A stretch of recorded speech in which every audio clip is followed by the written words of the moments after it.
食药署今仔公布上届新的稽查结果，增加2项进口化妆品验出禁用色素苏丹氏负。国产化妆品的部分是增加16项产品，目前已经有39项有问题产品爱落架，其中也包含美国的大品牌。就是这款由韩国制造进口的爱多美凝萃副本防用棒，和食药署甲卫生局伫市面抽验发现含有禁用的色素苏丹氏号，已经要求业者全面回收，袂用卖也是展示，就已经回收封存1208支。由韩国制造且仍在国内流通的爱多美凝萃符文万用棒，经食药署国家实验室检出禁用色素苏丹4号，涉违反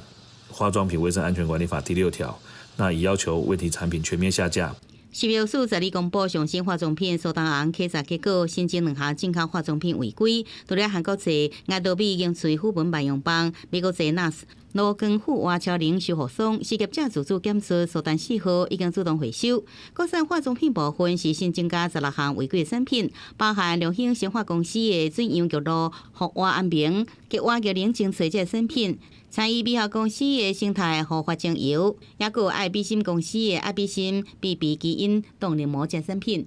比如说它是一个很稳定的物质，它这个脂溶性啊，它又便宜，是工业用的原料，所以我想还是经济行为，可能为了成本考量。学者建议苏丹红问题应该对源头严格来监管，并且建立完整的溯源机制，督促工业用的乳食原料落入食品甲化妆品供应链。因来总结到，即阵已经有16间国内外化妆品业者39项产品受到影响。另外，进前问题原料来自新加坡，食药署写公文予当地主管机关已经得到回复，证实苏丹4号伫当地相关是禁用的色素。新加坡政府已经启动相关的调查。